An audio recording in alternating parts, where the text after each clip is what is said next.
everyone. Thank you. Happy Youth Sunday. Thank you so much for being here this morning, and I know that everyone participating in these services is extremely excited and grateful for every single one of you to be here. So my name is Maddie Guy, and I'm currently a senior at St. Mary's Hall. Next year, I will be attending Vanderbilt University with an intended double major in Medicine, Health, and Society and Spanish while on the pre-medical track. So standing up here in front of you today is a bit of a surreal experience, especially since one of our passages has actually been posted up on my wall since about the 7th grade. And also, today is my last Youth Sunday ever.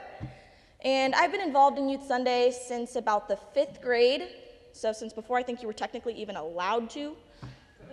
And they still keep asking me up here to speak, so I'll take it. So as some of you may know, I grew up in this church.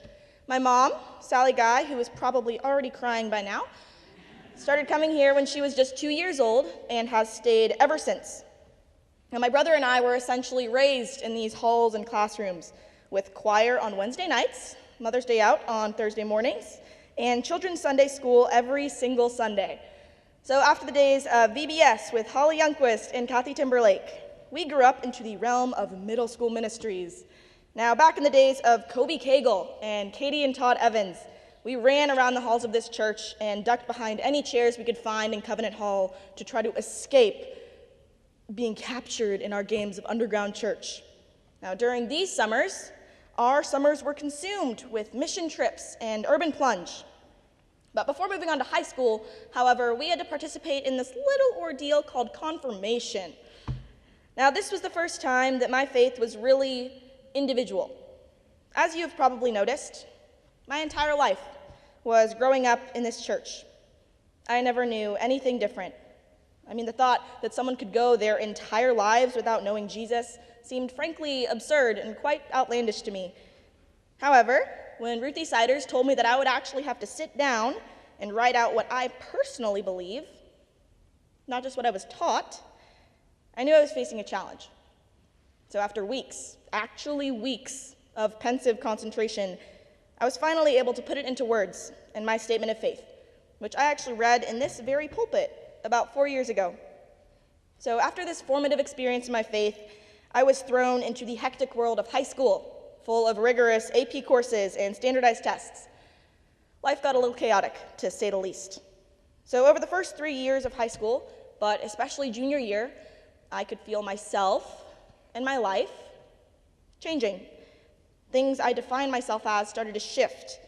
Relationships I considered concrete started to dwindle. And things that I never thought would change did. This was really when I felt the importance of the Lord and His Word. Because in life, things change. Even the church changes. But God's love and support never does. And as our passage says today, He lifts us up so we can soar on wings like eagles. He helps us so we can run and not grow weary and walk and not be faint. And how lucky are we that this great love is the one thing that never changes amongst all chaos. So as I start to wrap this up, I want to share with you what I've been thinking about throughout my senior year. Now, being my last year of high school and preparing for college and actually doing life on my own, I knew I wanted to have an idea of what I truly believed my role as a Christian in this world truly was. I decided that for me, it was love. Now, everyone says that as a Christian, we are supposed to love one another, but I mean love and genuine acceptance of other people's differences. This world is a melting pot for diversity in every sense of the word. So, rather than invoking some sort of judgment on others, I believe that it is our sole responsibility to love others for who they are and learn to appreciate these differences so we can love each other because of who we are and not despite. So the way I strive to live my life is centered around one story from the New Testament in the Gospel of John. Jesus is presented with a woman who has been caught in adultery, a crime typically punished by stoning. However, Jesus merely stands up and says to the others, "Okay, let any one of you who is without sin be the first to throw the stone." And none of them were innocent. None of us are innocent. For we've all sinned, and we will all continue to sin. But none of us on this earth are called to judge. We're simply called to love. So finally, thank you, First Presbyterian Church, for giving me a community that I could call my second home for 18 years now. It has truly been a pleasure. Hi, my name is Ramsey Robinson, and in the fall I will be attending the University of Texas at Austin and majoring in Plan 2, which is, no one knows what that is, but it's like a honors liberal arts program I'm excited about it. So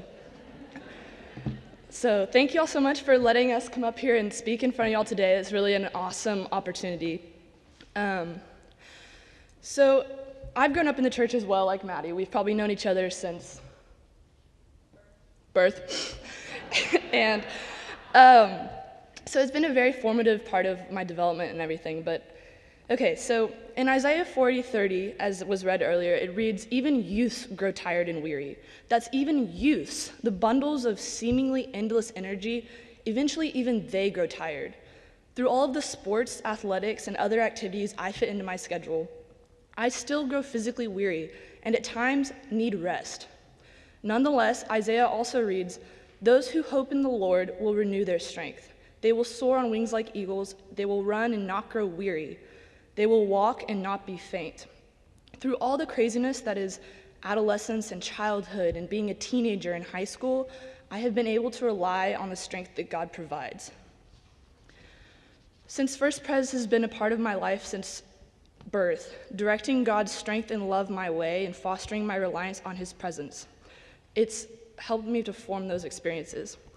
When I couldn't play sports for 2 years due to inexplicable ankle pain in 5th grade, my friends at church, like Maddie, prayed with me and over me until a doctor came along who figured out the cure. Believe it or not, this cure was to have my tonsils taken out in order to stop an overactive immune response to strep throat I had had 3 years before. If that's not God and His work, I don't know what is.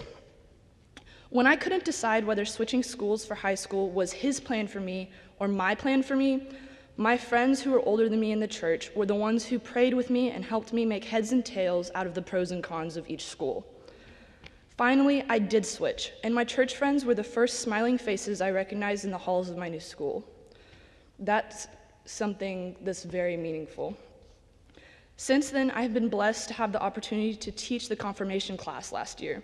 Not only did it give me a wonderful reason to come to church every Sunday, which as a teenager is not easy, but it presented the first opportunity I had in my life to share my experiences, love, and ideas, which had been poured into me, with others, rather than absorbing such things for myself. Thanks to God's constancy delivered by those in the church and those around me, over the years I have learned to trust His plan for me above all others, something that has brought me great joy. This is joy that comes from the freedom found in Christ, the freedom I found in the fact that, unlike Adam and Eve, we don't have to cover our mistakes and shame, using and sometimes abusing things and people of this world to make ourselves feel better about ourselves. We have a God who is so graceful that we have the freedom to make mistakes, the freedom to forgive others, and the freedom to live differently. The life God calls us to is so much greater. It is truly a cause for celebration. And then in Psalm 16, 7 and 11, it also reads, "That you make known to me the path of life. You will fill me with joy in your presence, with eternal pleasures at your right hand." I have found that the joy of God's presence is provided by His grace and the comfort found in His strength. The comfort found in the fact that I don't have to carry the burden, and I don't have to have the perfect plan. I've learned through my attempts to predict and control various aspects of my high school experience that in fact, we get the easy way out. The burden is truly light. All I have to do is my mindful and prayerful best. Through these lessons, I have realized over the course of my brief existence that receiving God's love and seeing others receive it is the greatest source of joy, is cause for celebration. So thank you, First Pres, for helping me learn that and giving me a community to support me as I've learned that through my life.